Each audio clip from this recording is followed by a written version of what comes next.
حمدا كثيرا طيبا مباركا فيه مباركا عليه كما يحب ربنا ويرضى. أشهد أن لا إله إلا الله وحده لا شريك له وأشهد أن محمدا عبده ورسوله. اللهم صل وسلم على نبينا محمد وعلى آله وأصحابه ومن اتبعهم بإحسان إلى يوم الدين. ربنا افتح بيننا وبين قومنا بالحق وأنت خير الفاتحين. اللهم إنا نسألك علما نافعا ورزقا طيبا وعملا متقبلا. أما بعد. Jamaah sekalian rahimani Allah wa iyyakum. Melanjutkan pelajaran tauhid yang insyaallah taala dirutinkan di Masjid Al-Husna yang sama-sama kita cintai. Semoga Allah taala senantiasa menjaga segenap pengurus dan jamaahnya dalam kebaikan. Jamaah sekalian rahimani Allah wa iyyakum, sejatinya kajian rutin ini dilangsungkan pada setiap Ahad subuh pekan keempat. Namun khusus bulan ini ya ada sedikit pergeseran, dilaksanakan di Ahad pekan kelima ya pada hari ini. Dan yang terakhir kita pelajari pada pertemuan di bulan lalu ya, kita masih mempelajari bab yang cukup panjang tentang al-wala dan al-bara, di mana kita sudah berada di penghujung ya dari penyelesaian bab ini. Baik. Dan kalau tidak salah sudah selesai ya. Sudah selesai. Sedikit mengulas saja. Jadi tentang al-wala wal bara ini ya. Al-wala itu merupakan sikap loyalitas, mencintai, mendukung dan membela. Sedangkan al-bara sebaliknya. Al-bara itu merupakan sikap berlepas diri, membenci ya, tidak mendukung dan tidak membela. Itu al-bara. Dan kita sudah bahas beserta dalil-dalilnya bahwa seorang muslim, seorang yang bertauhid itu hanya memberikan wala atau loyalitasnya hanya kepada sesama kaum muslimin. Dia berikan sikap al-bara, berlepas diri dari orang-orang kafir. Demikian ya, tidak dibalik. Jangan dibalik. Jangan loyalitasnya kepada orang-orang kafir kemudian malah berlepas diri dari orang-orang yang beriman. Ini salah. Yang betul loyalitasnya diberikan kepada orang-orang yang beriman dan dia berlepas diri dari orang-orang kafir. Baik. Selanjutnya juga kita sudah sebutkan ya sejumlah contoh bentuk loyalitas kepada sesama kaum muslimin. Dan juga kita telah pelajari ya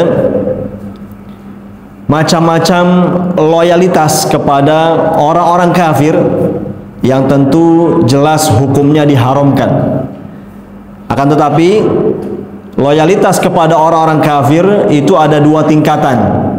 Yang pertama disebut dengan at-tawalli, yang kedua disebut dengan al-muwalah.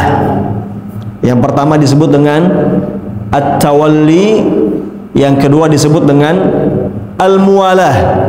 Dan dua-duanya hukumnya haram karena merupakan bentuk loyalitas kepada orang-orang kafir. Hanya saja perbedaannya ya, at-tawalli itu status hukumnya kufur besar, sehingga menyebabkan orangnya keluar dari agama Islam.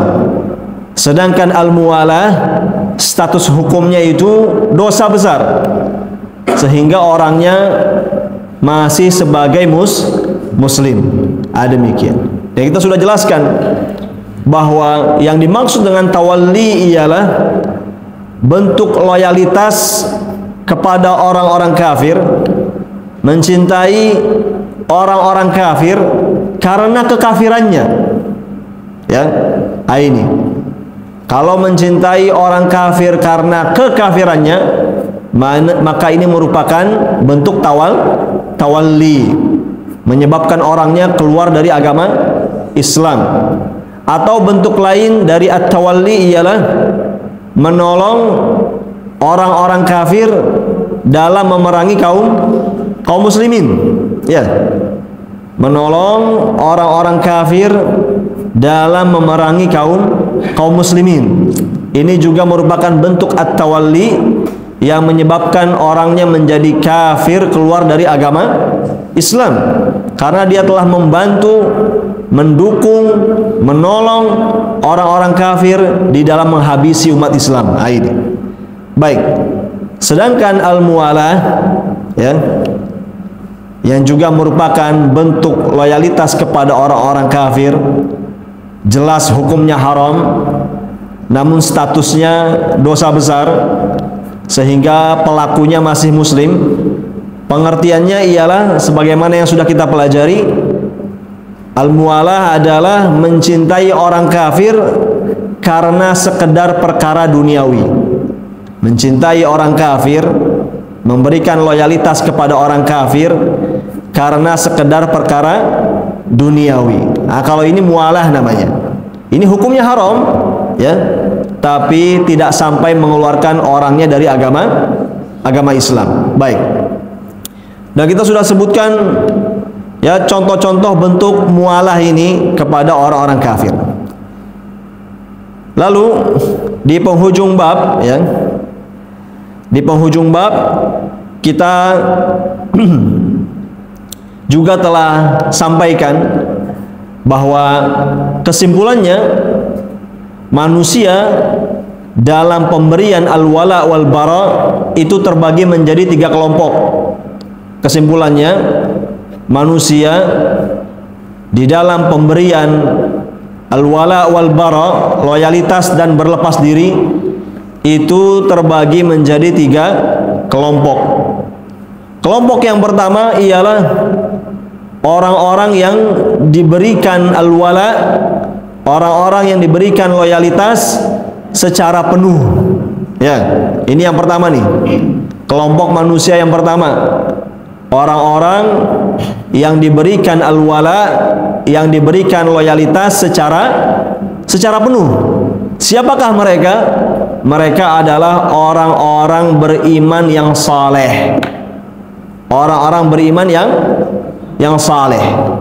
Maka, ya, setiap orang yang beriman lagi saleh, maka mesti diberikan al-wala, loyalitas secara penuh. Ya, tidak dibenci sedikit pun juga. Ya, diberikan kecintaan penuh, tidak dibenci sedikit pun juga, karena dia orang yang beriman dan dia pun juga orang yang saleh. Seperti siapa? Seperti para nabi alaihimussalatu wassalam, dan yang terutama ialah Nabi kita Muhammad sallallahu alaihi wasallam. Kemudian juga dari kalangan ahlul bait, dari kalangan para sahabat radhiyallahu anhum, dari kalangan, ya, para salaf lainnya, dari generasi tabi'in, tabi'ut tabi'in, para imam, para ulama, ya, dan juga orang-orang mukmin saleh lainnya. Ini mesti diberikan bentuk loyalitas secara penuh, tidak boleh sedikit pun dibenci.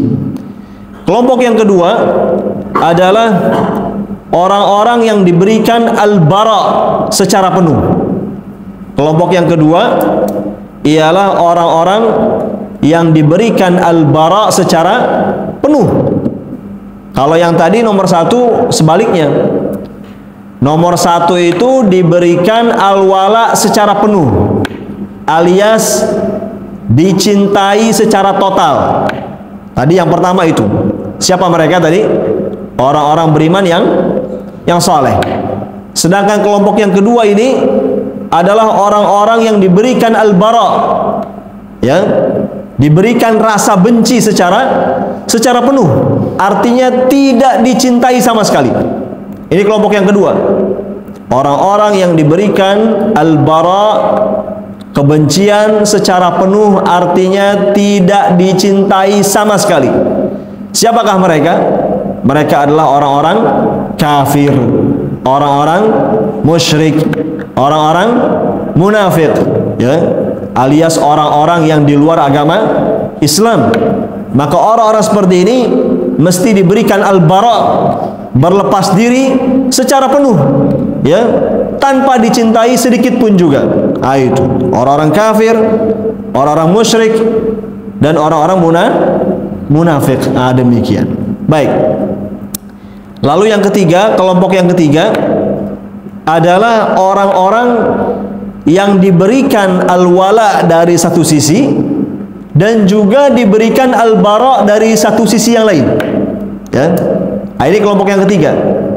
Kalau tadi kelompok pertama diberikan al-wala secara penuh. Kelompok yang kedua diberikan al-bara secara penuh. Sedangkan yang ketiga ini, ya, adalah orang-orang yang di satu sisi diberikan al-wala, di sisi yang lain diberikan al-bara. Artinya kelompok yang ketiga ini, ya, dicintai dan dibenci. Di satu sisi dicintai, di sisi yang lain dia dibenci. Siapakah mereka? Mereka ini adalah orang-orang beriman yang ahli maksiat. Orang-orang beriman yang ahli maksiat. Ini. Mereka beriman alias mereka masih punya iman, bersamaan dengan itu mereka bergelimang maksiat, ya, dosa-dosa besar. Maka kelompok yang ketiga ini tetap harus dicintai, tapi juga harus dibenci. Itu. Di satu sisi dicintai, di sisi yang lain dibenci, ya. Yakni mereka ini diberikan al-wala, diberikan kecintaan karena keimanan yang masih ada pada mereka. Di sisi lain mereka ini diberikan al-bara, rasa benci karena perbuatan maksiat mereka.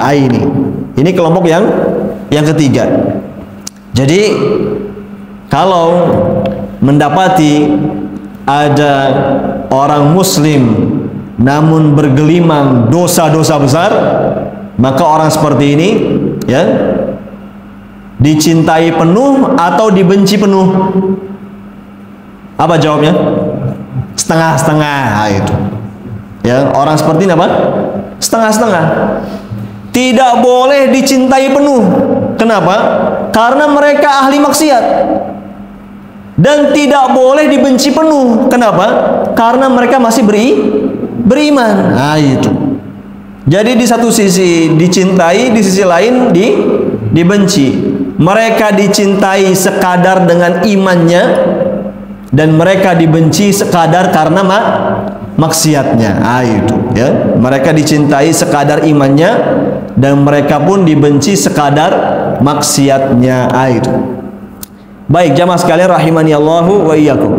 Lalu yang terakhir yang kita sudah singgung, ya, pada bab al-wala wal bara, yaitu adanya catatan penting. Adanya catatan penting yang harus dipahami. Ya. Catatan yang pertama apa?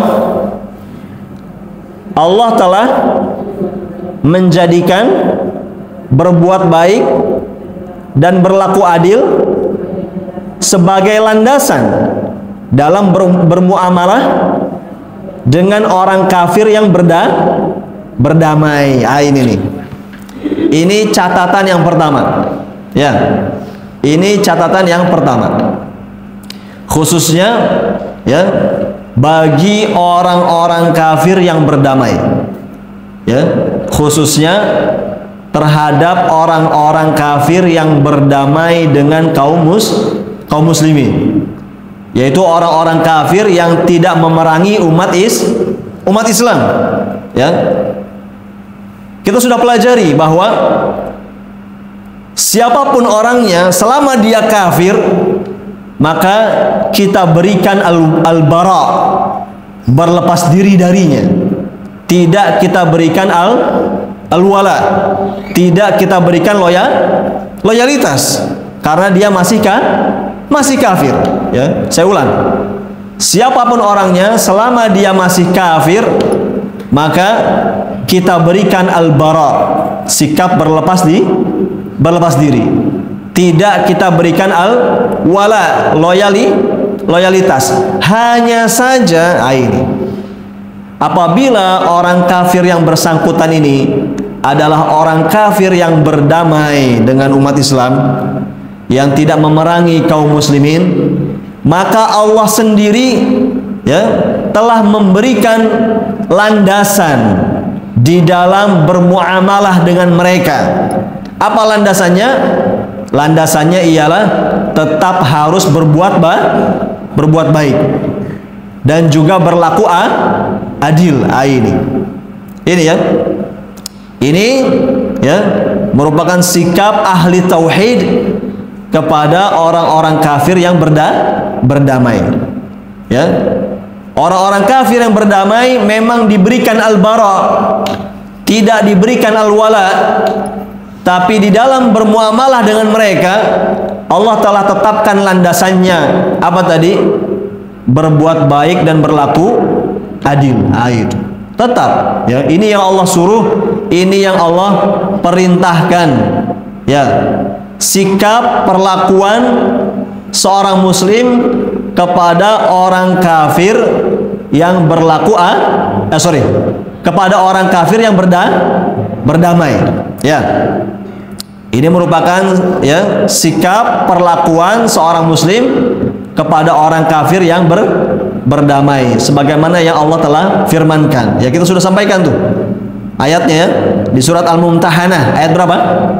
Ayat 8. Al-Mumtahanah ayat 8, ya. Itu bisa lihat lagi surat Al-Mumtahanah ayat 8. Dalam ayat tersebut Allah Ta'ala berfirman, la yanhakumullahu 'anil ladzina lam yuqatilukum fid din wa lam yukhrijukum min diyarikum an tabarruhum wa tuqsitu ilaihim innallaha yuhibbul muqsitin. Surat Al-Mumtahanah ayat 8. Dalam ayat tersebut Allah Ta'ala berfirman, Allah tidak melarang kalian untuk berbuat baik dan berlaku adil terhadap orang-orang kafir yang tidak memerangi kalian dalam urusan agama dan tidak mengusir kalian dari kampung halaman kalian, alias ini orang-orang kafir yang berdamai, tidak memerangi umat Islam.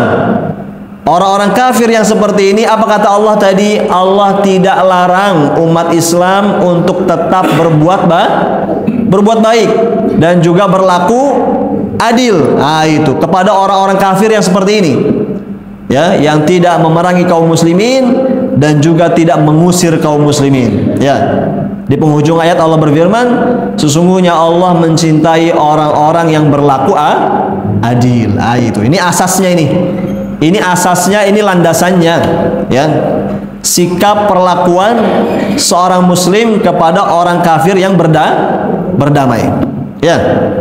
Memang orang kafir siapapun orangnya tidak boleh diberikan rasa cinta. Tidak boleh diberikan al-wala. Harus berlepas diri. Tapi kalau dia orang kafir yang berdamai, itu tetap Allah jadikan, ya, landasan dalam bermuamalah dengan mereka itu tetap berbuat baik dan juga berlaku adil, karena mereka orang kafir yang berdamai. Catatan yang kedua, Pak, ya. Catatan yang kedua terakhir,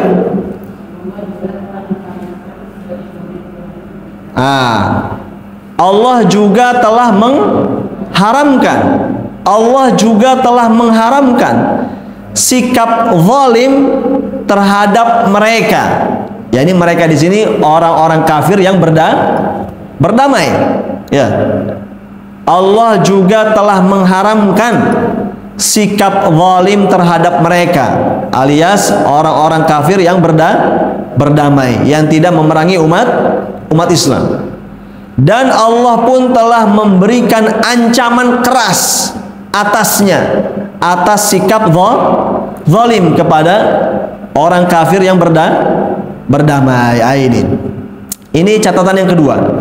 Jadi tadi catatan yang pertama, Allah telah jadikan adanya landasan dalam bermuamalah dengan orang kafir yang berdamai. Landasannya dua tadi, tetap berbuat baik dan berlaku adil. Catatan yang kedua, ya, di samping itu bahkan Allah haramkan, ini hukumnya haram, ya, bersikap zalim, bertindak sewenang-wenang, bertindak semena-mena kepada orang-orang kafir yang berdamai. Lihat, sekalipun mereka kafir, tetap haram hukumnya bersikap zalim, berlaku semena-mena kepada mereka. Bahkan tidak hanya itu, Allah berikan ancaman keras atas pelakunya. Kalau ada muslim yang kemudian bersikap zalim kepada orang-orang kafir yang berdamai ini, Allah berikan ancaman yang sangat keras. Karena berlaku zalim terhadap mereka itu diharamkan oleh Allah Subhanahu wa taala. Kita sudah bacakan hadisnya, ya. Hadis yang sahih diriwayatkan oleh An-Nasa'i. Nabi sallallahu alaihi wasallam bersabda, Man qatala qatilan, kata beliau sallallahu alaihi wasallam, man qatala qatilan min ahli dhimmah lam yarah raihatal jannah wa inna rihaha yujadu min masirati arba'ina aman. Beliau bersabda yang artinya, barang siapa yang membunuh satu orang saja, satu orang kafir zimmi, yakni yang mendapatkan perlindungan dari pemerintah, maka ia tidak akan mencium aroma surga. Maka ia tidak akan mencium aroma surga. Padahal sesungguhnya aroma surga tersebut bisa didapati dari jarak perjalanan 40 tahun. Nah, ini lihat. Ini hadisnya keras sekali. Ya, ancaman bagi setiap muslim, ya, yang sembarangan membunuh orang kafir zimmi, ya, orang kafir yang darahnya dijaga, nah itu, kemudian dibunuh, ya, tanpa hak, maka muslim seperti ini justru mendapatkan ancaman tidak akan mencium aroma surga. Ya, itu, ya, yakni ancaman boro-boro masuk surga, mendapatkan aromanya saja tidak. Itu keras ini. Padahal aroma surga itu saking wanginya sebetulnya sudah bisa didapati dari jarak perjalanan 40 tahun. Tapi muslim ini karena berbuat demikian mendapatkan ancaman tidak mendapatkan aroma surga tersebut. Baik, jamaah sekalian rahimani Allahu wa iyyakum. Itu sedikit ulasan, ya, dari apa yang sudah kita pelajari, ya, dan sudah kita khatamkan dari bab apa? Al-wala wal bara, ya. Sikap loyalitas dan berlepas diri. Baik jamaah sekalian rahimani Allahu wa iyyakum, ya. Dan kita akan lanjut mempelajari bab lainnya di dalam pembahasan ilmu tauhid, dan bab yang akan kita pelajari setelah al-wala wal bara, ya, kita ingin pelajari bab yang berjudul al-usul tsalatsa. Al-usul ats-tsalatsah, yaitu 3 landasan utama. 3 landasan utama.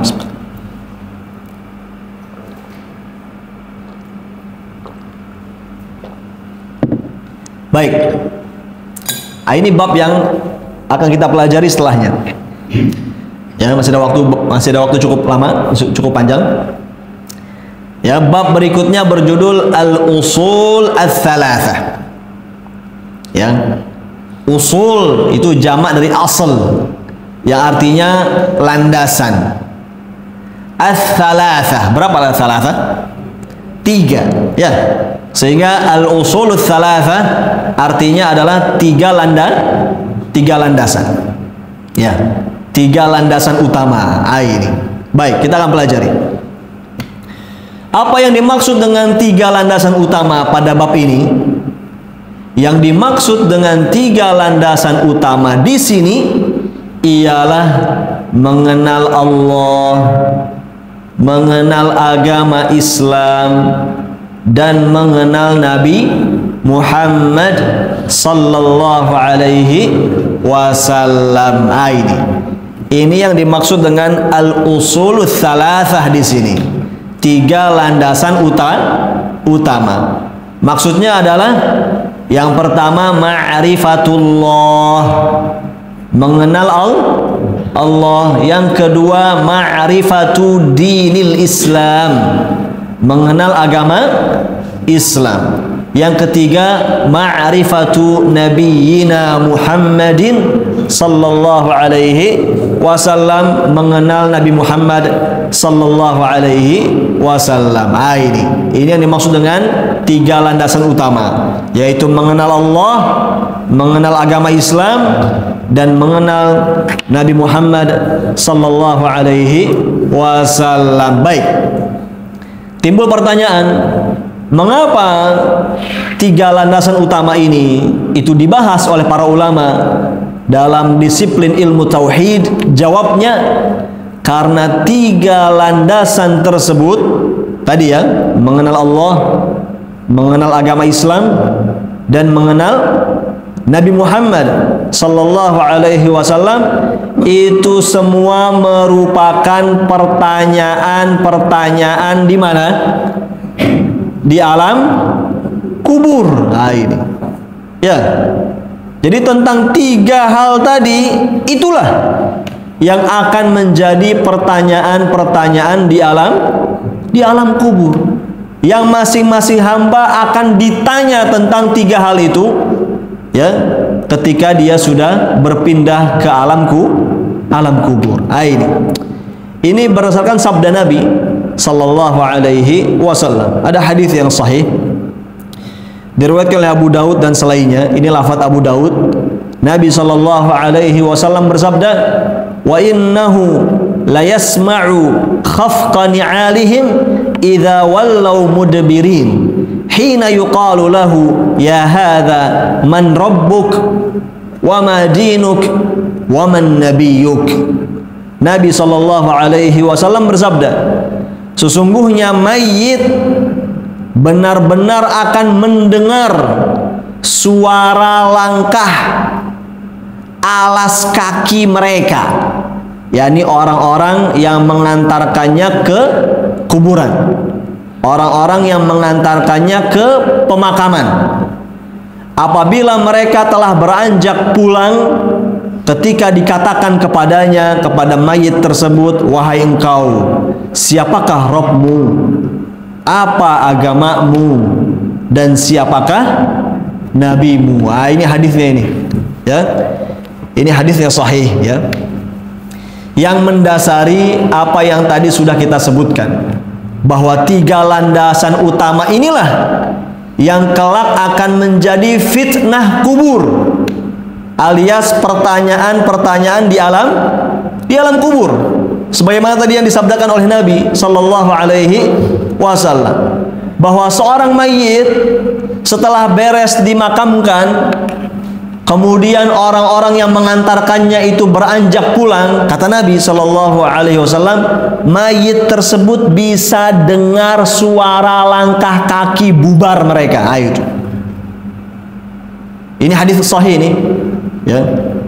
Jadi suara ya derap langkah kaki, ya, satu persatu orang yang mengantarkannya ke makam, kemudian pulang. Pasangannya, anak-anaknya, cucu-cucunya, semua yang mengantarkannya pulang. Ya, ini sabda Nabi ini Sallallahu Alaihi Wasallam. Beliau kabarkan bahwa di kondisi tersebut mayit bisa dengar, ya, suara langkah kaki mereka. Dan pada saat itu tidak lama kemudian, ya, mayit akan didatangi oleh malaikat, ya, dua malaikat yang disebut dengan Al-Munkar dan An-Nakir, untuk menyampaikan tiga pertanyaan tadi. Apa pertanyaannya? Man Rabbuk, siapa Rabbmu? Ma dinuk, apa agamamu? Wa man nabiyuk, dan siapa nabimu? Itu lihat. Jadi seorang hamba, ya, setinggi apapun sekolahnya, ternyata pertanyaan di alam kubur cuma tiga.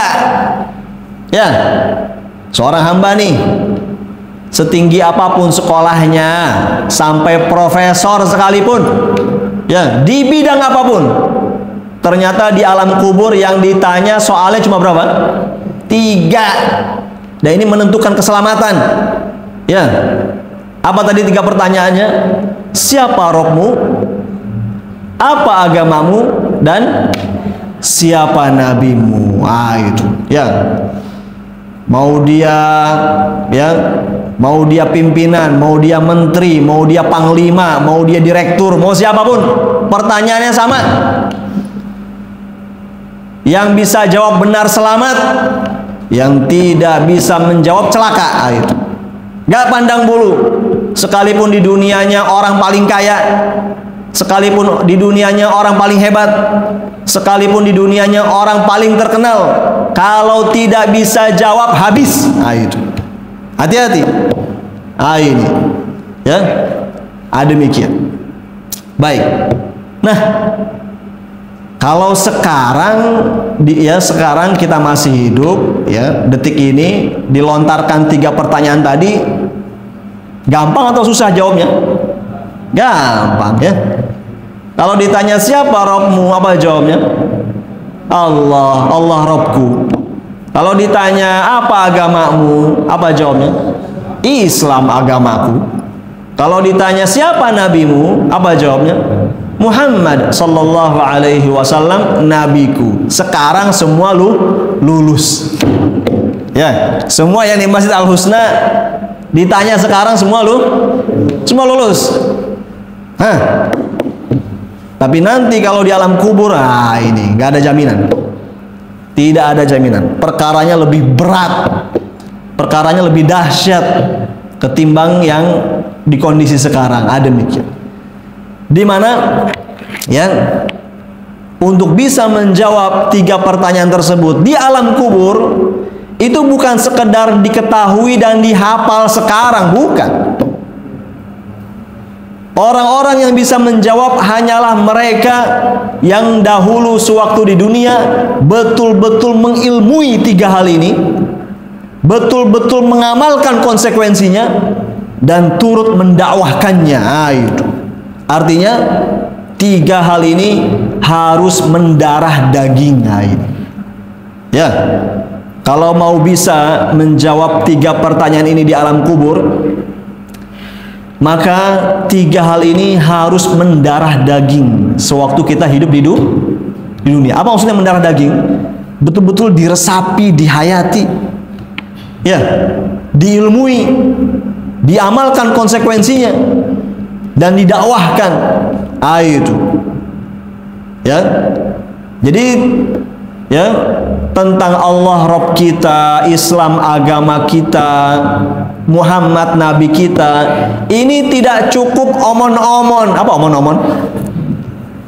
Apa omon-omon? Gak cukup cuma sekedar ngomong sekarang. Itu dengan lisan. Tapi lebih dari itu, 3 hal ini harus diilmui, dipelajari. Makanya kita sekarang kita kaji ini khusus bahasan ini biar selamat semuanya. Itu ya, kita ilmui dan juga mesti diamalkan konsekuensinya. Jangan dikira tidak ada konsekuensi. Ketika orang mengatakan Allah Rabbku, Islam agamaku, Muhammad nabiku, ada konsekuensi, ada tuntutannya yang harus diamalkan sewaktu di dunia. Enak saja sekedar ngomong, enak saja sekedar ngomong. Itu ya, semua di dunia bisa jawab, ya Allah Rabb saya, Islam agama saya, Muhammad nabi saya. Selesai? Belum. Amalkan konsekuensinya, tuntutannya. Ya, apa konsekuensi dari Anda mengatakan Allah Rabb saya? Ada konsekuensinya itu. Apa konsekuensinya Anda mengatakan Islam agama saya? Ada konsekuensinya. Enak saja sembarangan ngaku-ngaku Islam. Enak saja sembarangan ngaku-ngaku Islam tapi tidak mengamalkan konsekuensinya. Ya. Apa konsekuensinya Anda mengatakan Muhammad nabi saya? Ada konsekuensinya, ada tuntutannya. Ya, enak saja sekedar mengaku-ngaku umat Muhammad sallallahu alaihi wasallam tanpa mengamalkan konsekuensinya. Demikian. Ini ya. Makanya tadi hanya orang-orang yang Allah teguhkan saja di alam kubur nanti yang bisa menjawab 3 pertanyaan ini dengan benar. Ya, mereka adalah orang-orang yang dahulu sewaktu di dunianya betul-betul mengilmui 3 hal tersebut, ya, mengamalkan konsekuensinya dan turut mendakwahkannya. Itu. Baik. Makanya jangan ada yang berinisiatif ya, kemudian sebelum meninggal berwasiat kepada keluarga. Nanti ya kalau bapak mati duluan, tolong tuliskan di secari kertas ya jawabannya. Selipkan di kain kafan. Nanti jadi bahan contekan gitu ya. Ya, kayak orang sekarang ulangan ujian ya, bawa contekan. Dia kira bisa begitu nanti di alam kubur. Atau standby WA, WhatsApp ya, nanti kalau udah nyampe tolong di WA jawabannya ya. Mana bisa, nggak ada yang kayak gitu. Nah, bawa handphone diselipin di kain kafan ya. Lobet, gimana ngecasnya? Ngawur aja udah. Nggak ada cara-cara kayak gitu ya. Ini harus diilmui, diamalkan dan didakwahkan. Baik jamaah sekalian rahimani Allahu wa iyyakum. Masih ada sekitar 10 menit sebelum jam 6.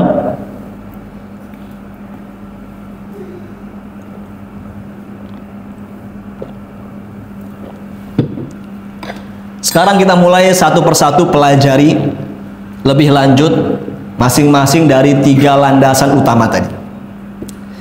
Kita mulai dengan landasan utama yang pertama. Landasan utama yang pertama yaitu ma'rifatullah, alias mengenal siapa? Mengenal Allah. Ini harus diilmui ini ya. Sebagai bekal kita persiapan ditanya nanti di alam kubur. Siapa itu Allah? Kenali dengan baik. Perhatikan dan amalkan konsekuensinya. Ya. Itu. Nah, kita akan sampaikan di sini ada beberapa poin ya. Setidaknya ada 3. Ada 3 poin. Ya, ada 3 poin cakupan pengenalan kita kepada Allah Subhanahu wa taala. Poin yang pertama. Ya. Poin yang pertama ialah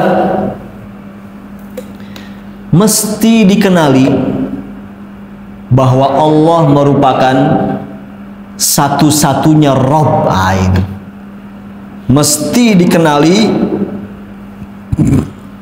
bahwa Allah merupakan satu-satunya Rabb seluruh makhluk. Ini pengenalan kita yang pertama kepada Allah. Kita harus kenal betul bahwa Allah merupakan satu-satunya apa? Rabb bagi siapa? Seluruh makhluk tanpa terkecuali. Semua makhluk yang ada di alam semesta ini, langit dan bumi beserta apa yang ada di antara keduanya, Rabb-nya siapa? Allah. Cuma satu, Allah saja. Allah Robnya langit, Allah Robnya bumi. Bumi ini milik siapa? Allah. Indonesia ini milik siapa ini? Milik Allah. Harus nyadar weh. Harus sadar, ya. Bumi ini milik siapa? Milik Allah. Indonesia ini milik siapa? Milik Allah. Jangan sok-sokan. Kita di sini cuma numpang, ya. Kita di sini cuma apa? Cuma numpang yang sebentar lagi mati. Ya. Mau pemimpinnya, mau rakyatnya, semua mati.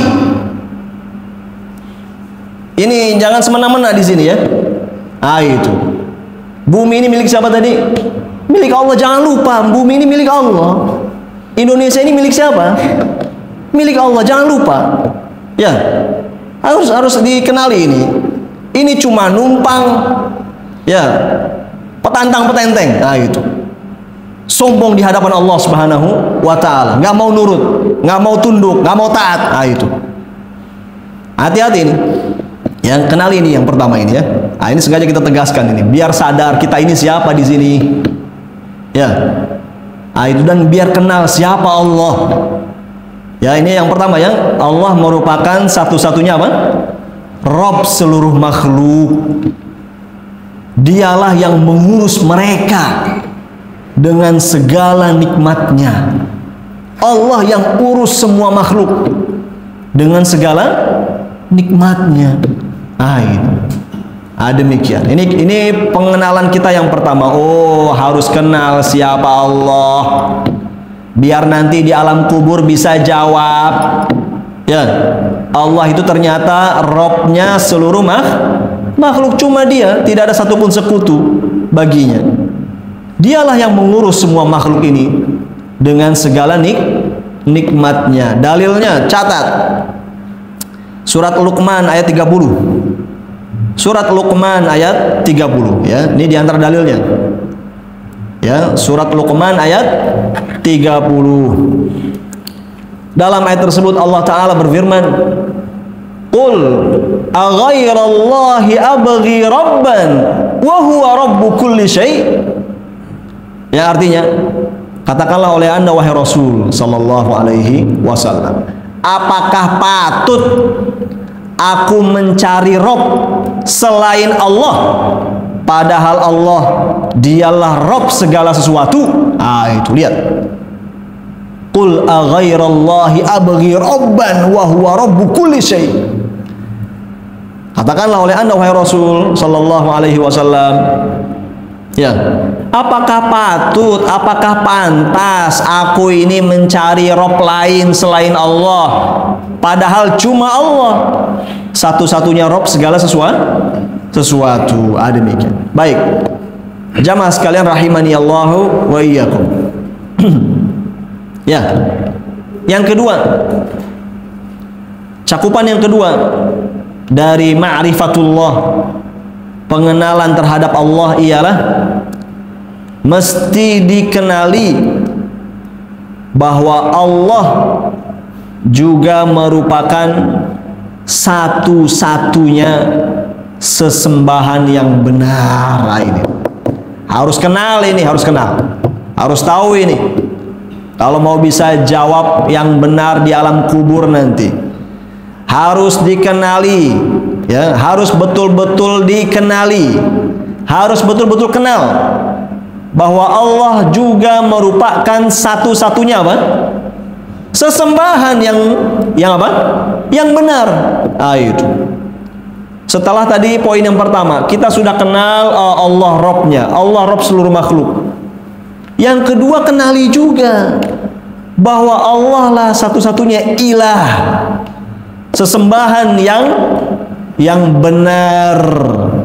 Berarti semua sesembahan yang disembah oleh manusia selain Allah benar atau salah? Salah. Gitu. Tegas kita bilang, sesembahan yang benar cuma Allah.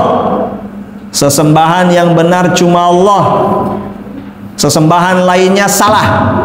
Ya, apapun dan siapapun, ya, baik yang menyembah benda-benda langit, matahari, bulan, bintang, baik yang menyembah malaikat, nabi, wali, baik yang menyembah ya binatang-binatang, ya gajah, kebo bule, apalagi, baik yang menyembah pepohonan, bebatuan, patung-patung, berhala, salib, jimat, kuburan keramat. Semua betul atau salah? Salah. Sesembahan yang benar, ya sesembahan yang benar cuma siapa? Cuma Allah. Mau lulus nggak ini jawaban nanti nih? Mau lulus pertanyaan alam kubur tidak? Kita semua mau lulus, ya. Maka kenali ini, cuma Allah sesembahan yang benar, yang lain batil. Cuma Allah yang berhak diibadahi, yang lain tidak berhak. Dalilnya catat. Ya. Surat dalilnya catat nih. Surat Al-A'raf. Salah. Tadi saya salah menyampaikan tadi. Tadi bukan surat Luqman, tadi salah. Tadi yang poin pertama itu surat Al-An'am ayat 164. Al-An'am ayat 164 yang tadi yang pertama. Yang kedua baru Luqman ayat 30. Salah sebut suratnya. Baik, nah sekarang baru buka nih Luqman ayat 30. Kalau tadi Al-An'am 164. Nah sekarang surat Luqman ayat 30. Allah Ta'ala berfirman, dzalika bi anna Allaha huwal haq wa anna ma yad'una min dunihil batil wa anna Allaha huwal aliyyul kabir. Allah berfirman yang artinya, demikianlah karena sesungguhnya Allah dialah sesembahan yang hak. Apa yang hak? Yang benar, ya. Dan apa saja yang mereka seru, yang mereka ibadahi selain Allah adalah apa? Batil.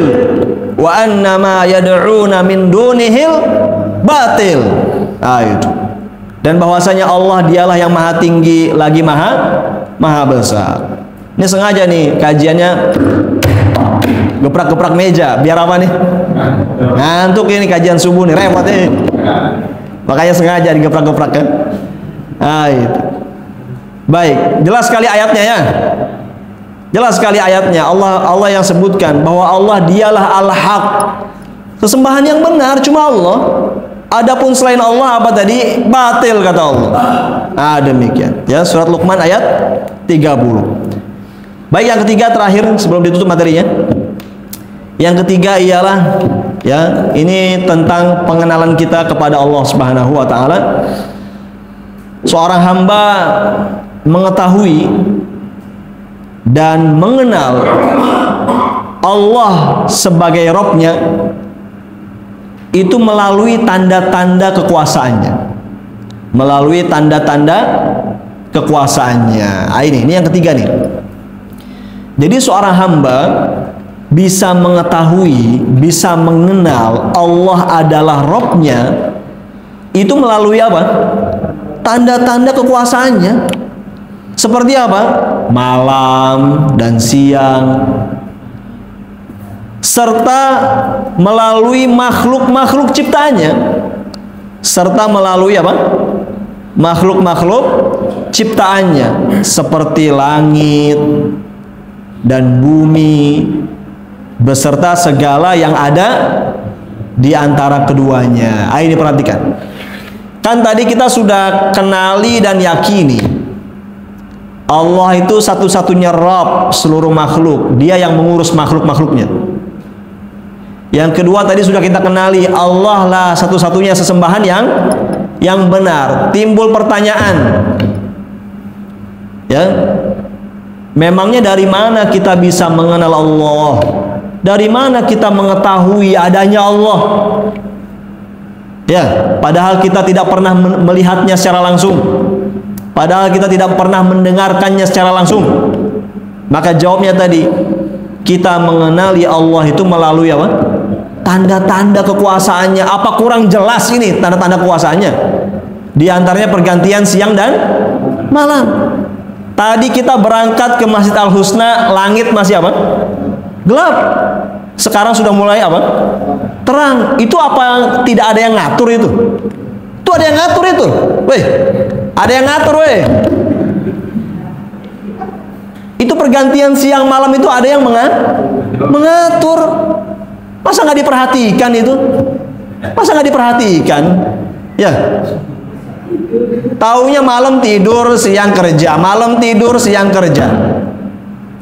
Itu perhatikan, pergantian siang malam itu salah satu bukti tanda-tanda kekuasaan siapa? Allah. Coba saya tantang siapa orangnya yang bisa mencegah datangnya malam. Saya tantang. Presiden mana? Hah? Ya, orang hebat mana? Profesor mana? Yang bisa mencegah datangnya malam, yang bisa mencegah datangnya siang. Saya tantang. Hah?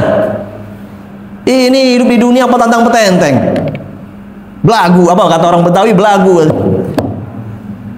Disuruh tunduk sama hukum Allah nggak mau, disuruh tunduk sama syariat nggak mau, disuruh beribadah hanya kepada Allah nggak mau. Ya, padahal tidak ada seorang pun yang bisa mencegah datangnya malam dan datangnya siang. Ini Allah semua yang ngatur ini. Nah, demikian. Ya, juga kita bisa mengenal Allah melalui makhluk-makhluk ciptaannya, makhluk-makhluk ciptaannya. Ya, seperti apa? Langit, bumi, ya, beserta segala apa yang ada di antara keduanya. Luar biasa. Oke, ayatnya catat. Surat Al-A'raf ayat 54. Surat Al-A'raf ayat 54. Ya, surat Al-A'raf ayat 54. Biar kenal siapa Allah. Al-A'raf 54. Dalam ayat tersebut Allah Ta'ala berfirman, Inna Rabbakumullah. Sesungguhnya Rabb kalian adalah Allah. Perhatikan ayatnya. Allah berfirman, Inna Rabbakumullah. Sesungguhnya Rabb kalian adalah Allah. Alladzi khalaqas samawati wal arda fi sittati ayyam. Yang telah menciptakan langit dan bumi dalam 6 masa. Tsumma stawa 'alal 'arsy. Lalu dia bersemayam di atas 'arsy. Yughshil lailan nahara yatlubuhu hathitha. Dia menutupkan malam kepada siang yang mengikutinya dengan cepat. Wasyamsa wal qamara wan nujuma musakhkharatin bi amri. Dia ciptakan pula matahari, bulan dan bintang-bintang, semuanya tunduk dengan perintahnya. Lihat, matahari yang gede kayak begitu aja tunduk sama siapa? Sama Allah. Ini cuma jadi cuma, paham ya? Manusia kecil kerdil aja. Luar biasa. Malu kita dengan matahari, bulan dan bintang. Lihat Allah katakan, matahari, bulan, bintang semua tunduk kepada perintah siapa? Allah. Lah ini manusia, ya. Nah, itu baru punya jabatan sedikit aja, baru punya kekuasaan sedikit aja udah belagu, udah tantang petenteng, Ah, ini nih. Lihat apa kata Allah, ala lahul khalqu wal amr. Ingatlah, segala penciptaan dan urusan menjadi haknya, hak Allah. Tabarakallahu rabbul alamin. Maha suci Allah, Rabb semesta alam. Demikian. Walhamdulillahi rabbil alamin. Selesailah kajiannya. Yuk kita melek semua ya, nggak ada yang ngantuk ya. Oke. Baik jamaah sekalian rahimani Allah wa yakum, sampai sini materinya. Nanti kita lanjut lagi insyaallah.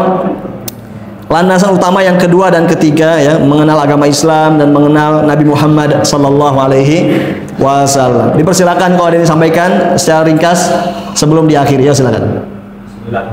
Ya. Terkait pertanyaan yang ketiga dan